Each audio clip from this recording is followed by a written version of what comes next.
Welcome back to The Price of Business. I am still your host, Kevin Price, talking to you about you and your business. Got my good friend on, the one and only Chris Kidd. He's a regular contributor on The Price of Business, bringing some really fascinating stories, both here and at the national news website, U.S. Daily Review, on sports and business, entertainment and business, and some really timely, interesting topics. Chris, how are you today?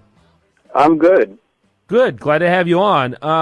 And by the way, you can learn more about Chris at his site, chriskidd.com. He's a financial coach and financial advisor extraordinaire and consultant, and does great work.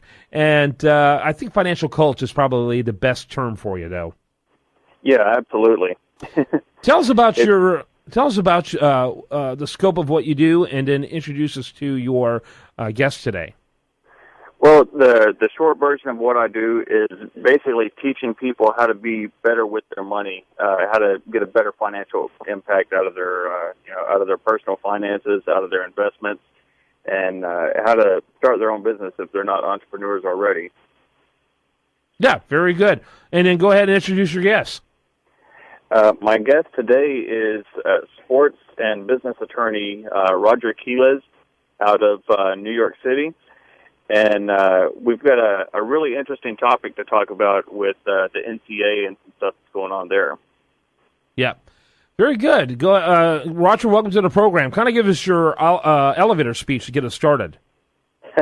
Thank you for having me. My name is Roger Quiles, and I'm a sports and business attorney. I have a solo practice in New York, and I handle a wide array of transactional matters and counseling for some athletes, businesses, sports businesses, and startups.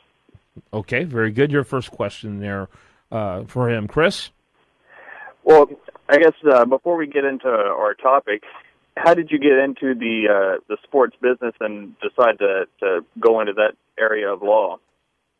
Well, I actually really discovered sports law while I was still in law school, and I'm a big New York Jets fan, sorry, and at the time, Darrelle Revis was in the middle of a holdout of the 2010 season, I believe, and I really started looking into, the different causes as why holdouts occur, and then also, why they occur in football and not so much in other sports like baseball.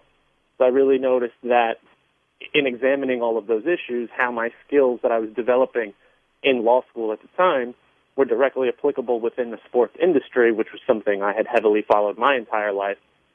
So I just basically merged my two passions and became a sports attorney, and kept it up since then.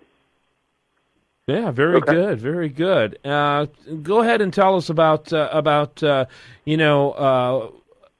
you took a course from being in that one route. What you found you had an interest. How did you make that transition into it? Oh, that's a rough one. It is. Sports law is a very small field, and it's really it's also very quickly growing. And sports law really is an amalgam of a combination of different types of law. So it's difficult to really, have one path into sports law. But the way I did it was essentially while I was still in law school, started networking, met a lot of people within the industry, both attorneys and non-attorneys, because on the sports business world, the legal aspects and the business aspects are frequently intertwined.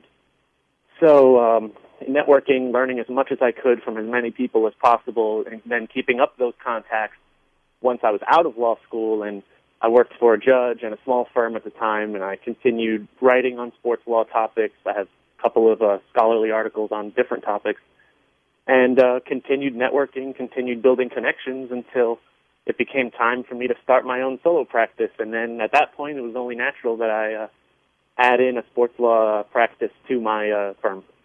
Very good, very good. Your question there, Chris? Well, I guess, a lot of athletes go into starting their own businesses and stuff after, at least the ones that I would kind of consider sharp. They go into either having their own business while they're still playing, like a guy that we just did a write-up on, Bernard Pollard.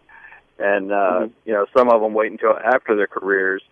Is that something that, kind of blends well with what you do, since, you're kind of dealing in both industries at the same time, the sports side and the business side? So it's like kind of an easy transition to work with the athletes going into business? Yes, actually, that is something that I can handle. Many times athletes, and I know agents particularly encourage this, that athletes start looking, beyond their sports career because, as you know, in many sports, that career can be quite brief. So I know agents encourage at the outset of their playing career, if not very quickly into it, to start looking, beyond their playing days. And that's when the opening businesses comes in, the buying businesses comes in, or even a lot of the investing.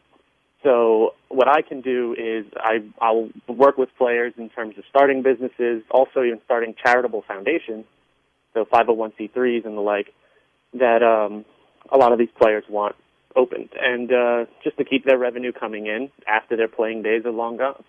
Yeah, I think that's what we all aspire for, but especially athletes, because they do have often a very narrow window that they're operating with when you get down to it. Oh, absolutely. I think in the NFL, the last statistics I saw in terms of your average playing career was around 3 years. Woo! Yeah, the last I heard was 4. That's interesting. It sounds like with that, it's shrinking. It could be. Well, and we're even seeing some that nowadays, there's been just a couple guys recently, 2 guys at least that I've seen, who have retired after maybe like a year. They're just from little injuries, like a freak accident or something, a freak injury or, a neck injury or whatnot.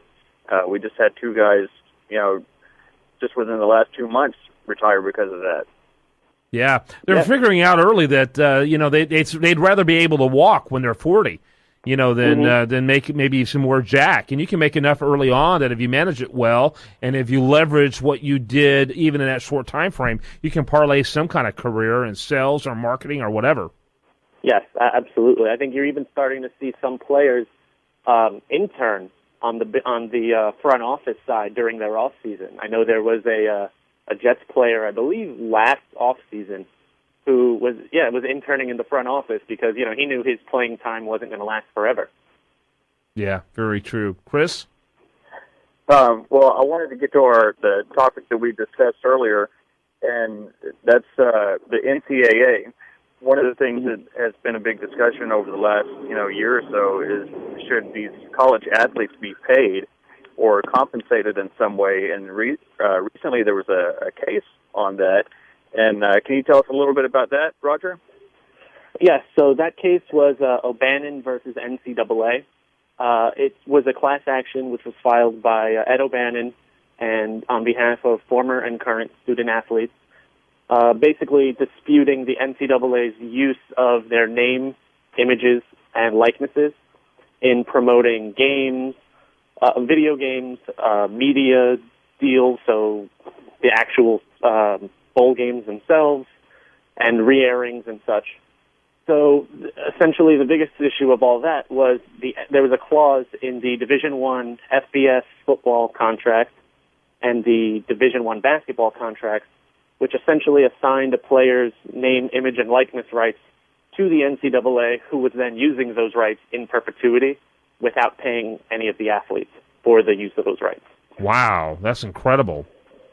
Yeah. So go ahead. I was going to say what came out of it. Well, the decision actually came down a couple weeks ago, and the biggest ruling of the entire case was that there was an injunction blocking the NCAA from enforcing any of its rules applying to the name, image, and likeness rights. Specifically, this would allow players to get a portion of the name, image, and likeness rights revenue, and it put some terms on that. So what it said was that players who are enrolled and playing after July 1st, 2016, which would be the beginning of the end of the next recruiting cycle, can get up to $5,000 a year in a trust that would be payable after they graduate or lose their eligibility. Roger, I got to wrap it up with that. Do you have an article or anything like that you'd like to refer to audience to? Sure, actually. I have an article on my LinkedIn, if you would like to go there, or on my blog. It's the same article. It would be www.rrqlaw.com/blog, and the title is Yeah, it's like the second college- article on there, college athletes' rights and the effects Yeah. of, yeah, absolutely. Check that out at rrqlaw.com/blog. Great guest today, Chris. I appreciate you bringing him on. Yeah, we've got another article on thepriceofbusiness.com that they can come and go read on some more on Roger as well. Awesome. Check that out. Priceofbusiness.com. Look for Chris Kidd there. Also, chriskidd.com. That's KIDD. I'm Kevin Price. This is The Price of Business.